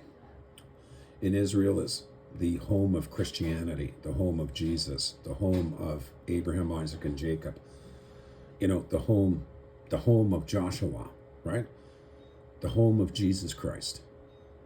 His birthplace, the true target of Satan and his angels in the U.S. military and White House and Carney's office, in the police, in the military, Satan's angels. But here's the thing. Where's Satan? You wonder that? His physical angels are running our security. Satan's angels. Where's Satan? Satan is in his flagship cloaked up there. That's where Satan is. Some priests say, well, he'll come down and he'll rule the world. No, he won't. He can't. And the reason why he can't is because if you saw him in his humanoid physical form, he does not look as human as his angels do in our security. Okay, you would know right away just by his human physical body, which is far different than his angels in security. And you would know right away he's a monster and you'd be very scared. Do you understand? That's why he won't show himself, because the whole world will know it's him. He sticks out like a sore thumb in his physical form and he can't hide it. That's the problem. Like, he can't show his head, his bust, to humanity. If he does, the whole world will know it's him, because he doesn't look the same as his angels. No. If he did, you'd see him. If you did, he'd be standing at the podium with Donald Trump. If he did, he'd be standing at the podium with Cardi. No. He is controlling these leaders through communication only. And that's was what Father Chad said on YouTube. He was correct about that when he said that Satan will control these leaders, that these leaders will be Satan's for him and act on his commands and policy and go against their people and go against the freedom of their people and their constitution. Now, as far as ideology goes, next we have to determine ourselves what ideology is this alien and his angels, this alien humanoid and his angels who are humanoid but look completely human compared to him. What ideology is this alien race that's come here in their ships, sent down here by God by force? What ideology has he chosen? Well, he hasn't chosen communism because he doesn't like President Xi. Remember that Satan's ideology is the same as Hitler's, right? Where, for example, other races of people, the Russian people, are subhuman and must be eliminated. Asian people in China, Chinese people, and President Xi are subhuman and must be eliminated.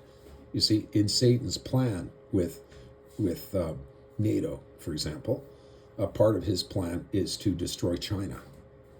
This is the reason for the threats by the US and Canada and other allies who are helping Taiwan right now. So here we have a Prime Minister Carney, okay, who goes to China to talk to President Xi, right?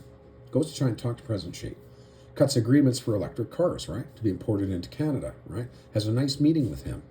While that's going on, Mr. Carney's Canadian Her Majesty HMCS destroyers are tied up in Taiwan ports to protect Taiwan and defend Taiwan militarily should China attack, which means that Canadian destroyers will attack China if China militarily attacks Taiwan to take it over, along with American naval forces.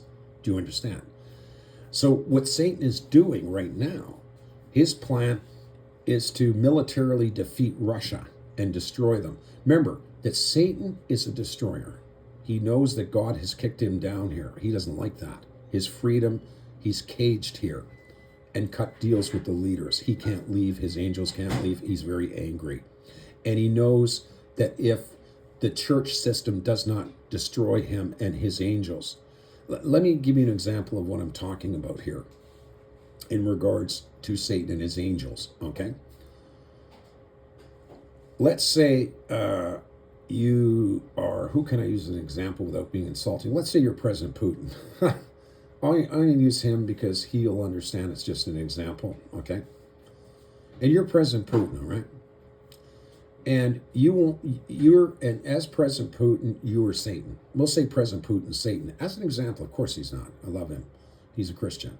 But let's say he was Satan, just as an example, right?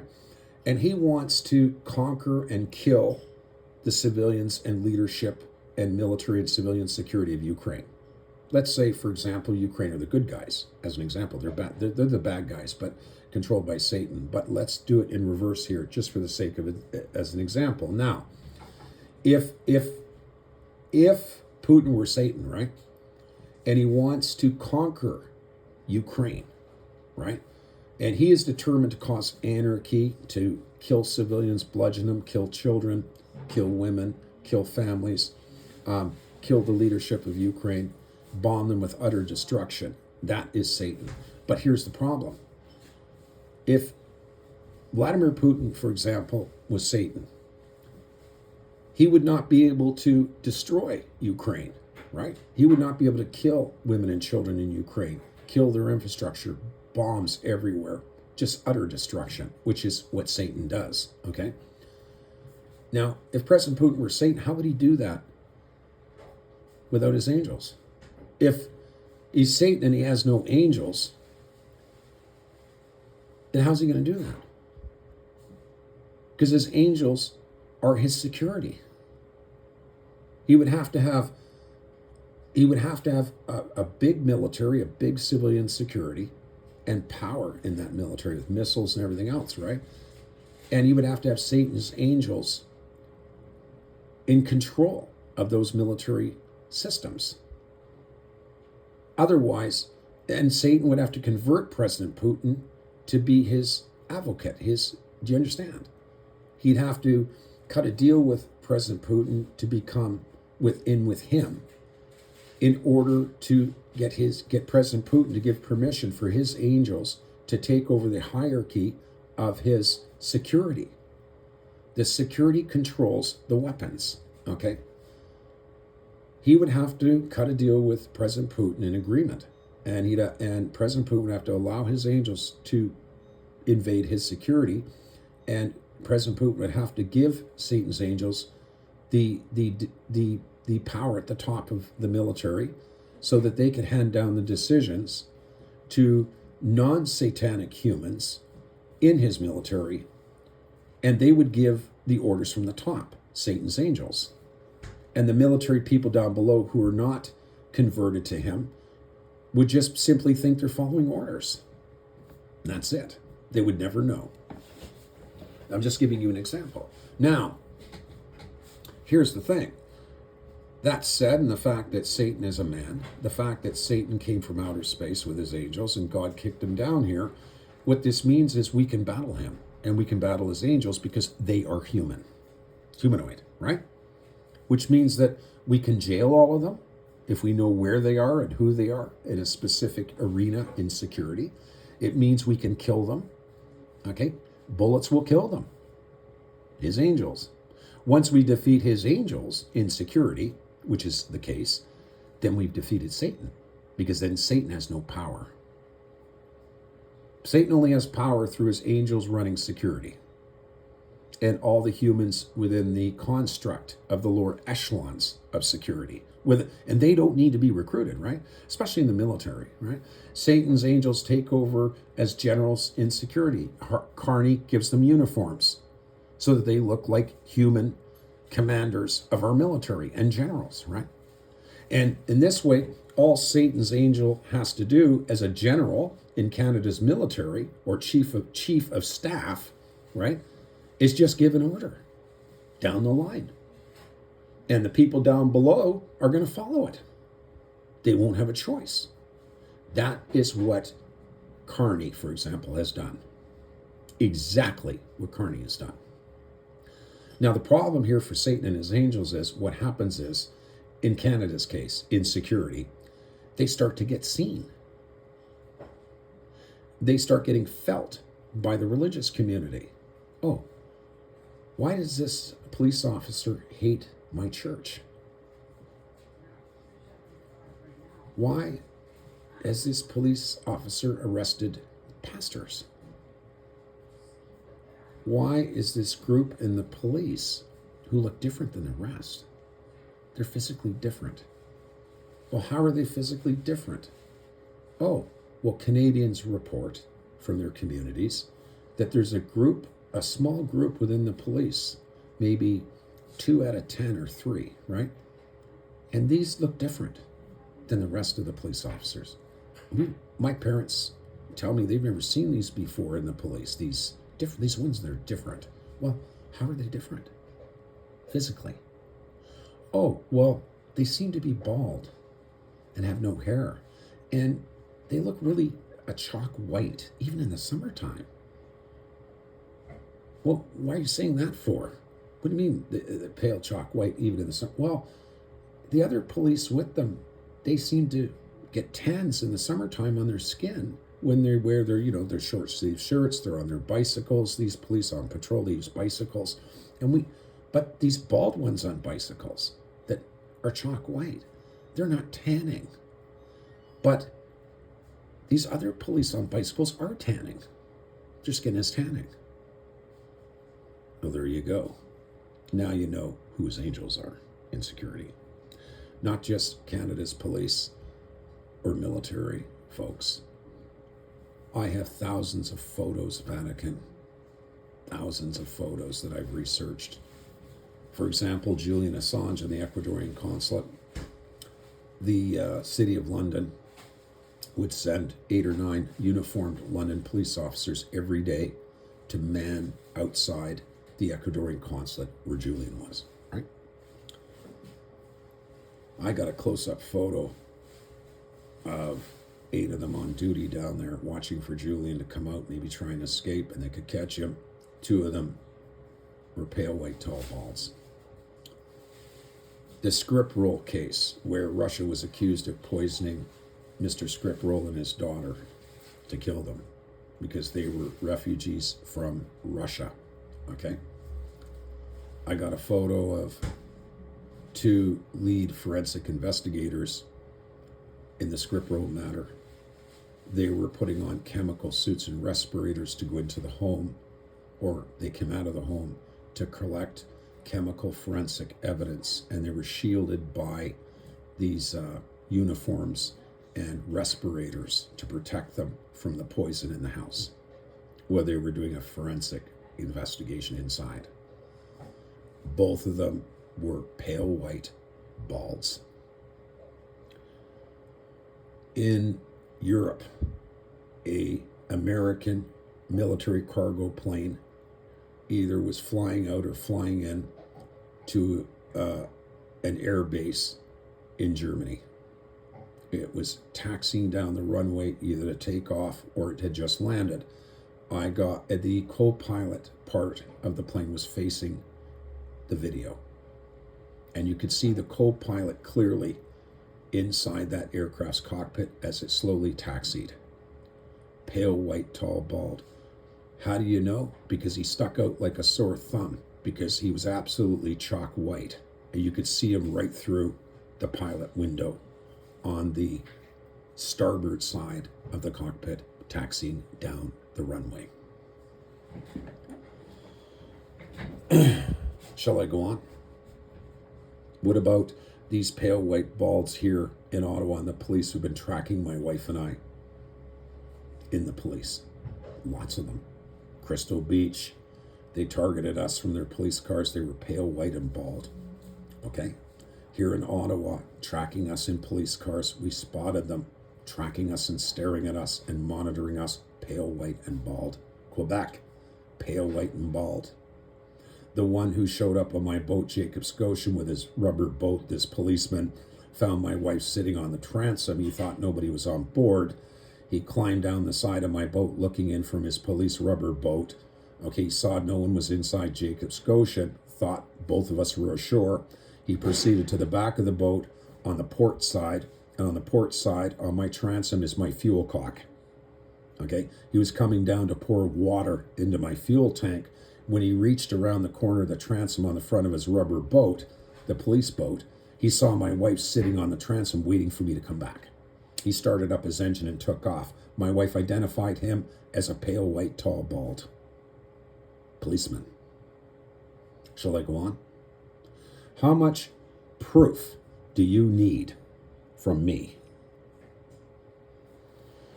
The most important part of this is simply this. Jesus has made it very clear to this child, whose video I watched. He has made it very clear to the lazy Vatican with no courage, with the lazy governments, superpowers against the United States. He has made it very clear. He's not coming here to bless. He is not coming here to stop all the leaders from their wars and heal the sick. That's not why he's coming. He is coming here to destroy them. All of them. Why? Because the one common denominator, and this is pointed to the Vatican and the Russian embassy here in Ottawa, the one common denominator is this. Jesus knows that Russia, China, the Catholic Church, synagogues, rabbis, the religious order of the earth, and the nations know that all these balds in security in NATO and in the military in the thousands from these alien ships, one of which has Satan on board right now, cloaked over our cities. Okay? These nations know these balls are Satan's angels. And Jesus knows they know. And they're doing nothing about it. And that is what's going to bring the asteroids. As Jesus told the little girl, he tried to signal the nations. The asteroids, they will destroy the aliens on the surface of the earth as well. They'll die. Who's he talking about? He's talking about the governments of the earth who know that these balls are Satan's angels taking over our military and civilian security, and they are doing nothing about it. They won't even address it verbally, right? That's what I'm getting at here. The Pope will not address this. He refuses to come forward and say, these pale white balls in Canada's police and military. Just as an example, I don't want to make this statement too big and involve all the other ones that have them as well, that have taken over their security and leaders. The Vatican Pope will not come forward and say, these pale white balls that we are seeing in NATO security, the military, they all have high command positions above the civilian population and their own people in security who are human. They are at the top.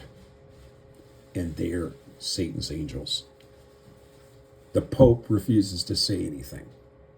Russia, I have pressed them on this issue to look at the Americans in the Security Council with China, on the Permanent Council in New York. I've pressed the Russians to say to the American ambassador, the French ambassador, and the UK ambassador, who are also permanent members on the Security Council, like Russia and China, to say to them, your balls are Satan's angels spoken of in the Bible that have taken over your security, and Satan has cut deals with Carney, Starmer, to destroy religious people, Christians and Jews, in your countries.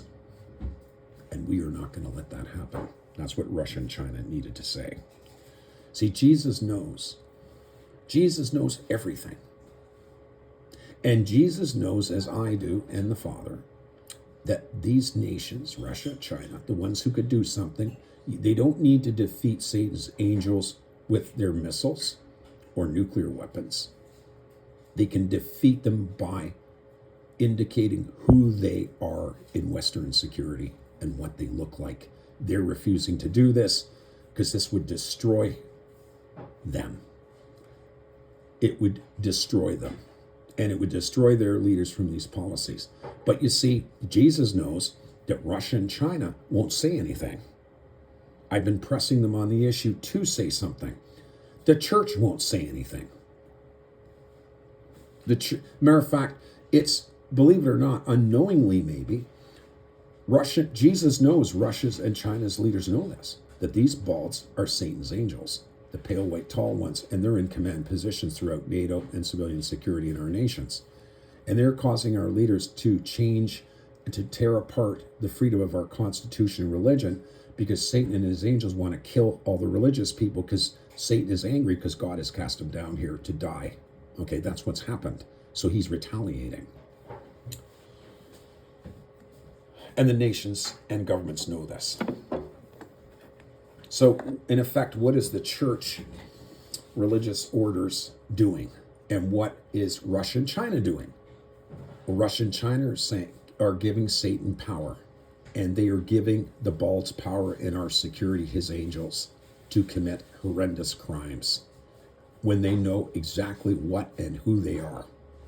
And that's why Jesus said the earth is going to be hit by asteroids and tidal waves. And even the aliens on the surface of the earth will die. What did that mean? What is one of the interpretations? Which aliens is he saying? He didn't say the aliens that come out of the oceans recently, who live obviously in the oceans with their ships coming out of the oceans and teasing the United States military, showing how powerful these aliens are. He didn't say the angels in the oceans that live there. He said the aliens on the surface of the earth. And that was a subtle signal. He's talking about the ones causing evil. the ones that recruited the leaders, the ones the leaders allowed to take over all of their security, the balds.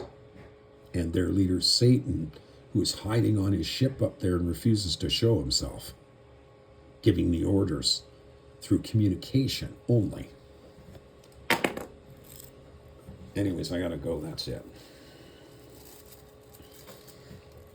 End of story. Now you tell me, Vatican, am I wrong? How about you, Russia? Am I wrong? Listen to me, I warn you again. You people know these balds are the ones causing anarchy around the globe, and that the governments of the West and the leaders have given them power to corrupt, to destroy, to go after innocent people, throw them in prison, to kill them, some of them as well, murder them, put them to death, right? You, Russia, China, and other countries, the Vatican, you know who they are. And because you know who they are, and you're letting it happen without saying a word, not even a word, okay, against them.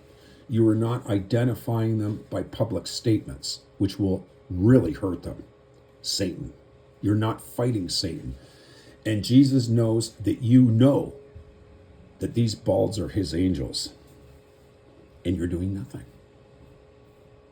So really, when you think about it, folks, the churches, all the global religious orders, they know. Russia knows, China knows, okay? And they won't say anything. So what are you doing? All of you, you're giving Satan more power. And you're giving Western leaders more power. And you're giving his angels, the balds in security, more power. That's what you're doing. And that is why Jesus said the earth will be destroyed by asteroids and tidal waves. Jesus also said, and I'll repeat it again, to the little girl, he said to her, tomorrow may be a normal day. That's what he said. What do you mean by that? He said, well, tomorrow may be a normal day. I think he had said, and don't quote me on this, I have to look at the video again, I just haven't had the time. 2 months may be normal. 2 months from now also may be a normal day. What was he saying? He was saying that maybe tomorrow will be a normal day, maybe it won't be. What is he saying? What he's saying is he's not acting 50 years from now, like the Vatican, some of the Vatican priests seem to state. He's not saying he's going to act 10 years from now. He's not saying the earth will be normal in 6 months. He's not saying the earth will be as it is now a year from now. Jesus is saying the earth will not be normal in the coming weeks and months, is what he's saying. What does that mean? Well, it means, folks, we're about to see the wrath of God from the heavens. And that's what Jesus is saying. That's what he's saying. Because of the things that Mr. Carney is doing, because of the things that Trump is doing, all of it satanic for Satan and his angel balds. That, like, for example, in Minnesota, has anyone ever seen this kind of vicious attack in the United States by its own American ICE against its own civilians, where the people are rising up, and Jesse Ventura, the former governor of Minnesota, Minneapolis, saying, Hitler, Trump, Trump, Hitler, says Jesse Ventura. Americans in Minneapolis saying ICE are Nazis. Really? Has any of you ever seen American security simply go and shoot people to death and then lie about it and try and defend themselves with created lies? Has anyone ever seen that before in America? I haven't. Have you? Which means there's been a change in the DNA of security. And that's why I said that in determining Satan's ideology, what ideology is he using? He's chosen Hitler ideology. Why? Well, let me tell you something. The alien Satan and his balls, the humanoids. God didn't cast them down to earth recently, by the way. That's not what happened. It wasn't over the last 20 or 30 years this happened. No. No, they've been around a long time. As a matter of fact, long before that. Yeah, that's right. Long before. They have been active with governments of the earth, as far as history goes that I know of, since Hitler. That's right. Because the alien Satan and his alien angels, humanoids, balls. You see, Satan was in charge of Hitler and his military and his angels, the balls. I looked at thousands of black and white photos of SS officers and SS in the SS.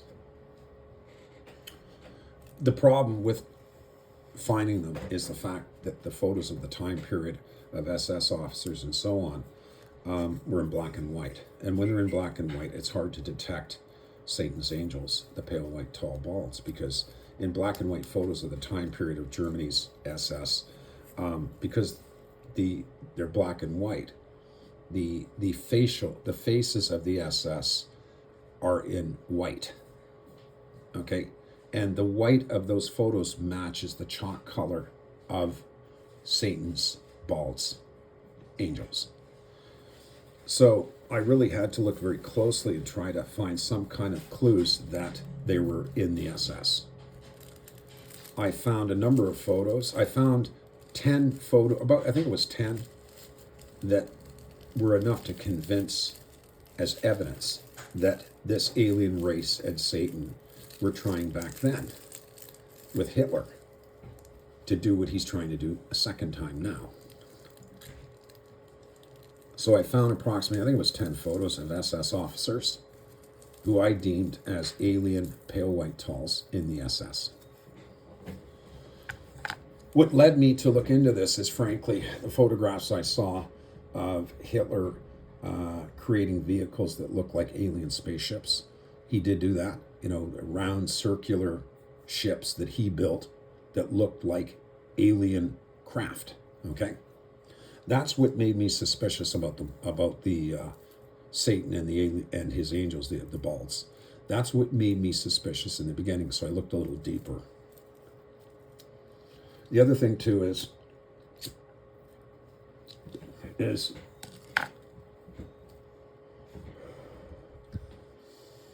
Hitler created the first jet engine, which is being used around the globe now in more advanced technologies. They have built different kinds of jet engines. Jet engines power every kind of craft imaginable. But the original blueprints were created by Hitler, and he put two ramjet engines on a 262 Messerschmitt and turned it into a jet fighter. Okay. Hitler also invented missiles, the V1, V2 programs, missiles. Okay. We can see the black and white photos of them being launched vertically, missiles. Where did he get that technology from? Hitler also started to build the first nuclear weapon. Yeah, that's right. Nuclear energy or weapon.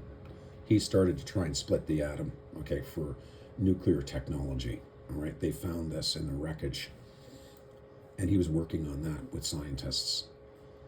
But where did he get the idea from? Right?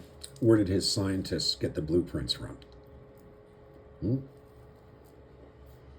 Well, what I'm saying is that these blueprints for these technologies were given to Adolf Hitler by Satan and his alien balls, because they are very advanced in technology. I told you their ships are cloaked over our cities right now, and you can't see them. But I did see them because an angel of God showed me one of them with a bald on board. And he looked just like the bald of the Ottawa City Police, the bald chief in the Ottawa City Police. The bald I saw on that spaceship when I prayed to God and went to sleep, and an angel took me on this alien bald ship that was cloaked over Toronto, 3 miles or 4 miles in diameter, and I saw a bald sitting in the hallway, a humanoid of that ship. But there was no one else on board, just him. What that meant is they're all on the ground. That ship probably had a crew of, judging by the size that the angel showed me, 3 or 4 miles in diameter, probably had a crew of 10,000 or a crew of 5,000 or something like that, or 3,000. But the ship was empty. It was just one bald on board. Humanoid. Because they're all on the ground in the police and security. So my last statement in this video is simply this.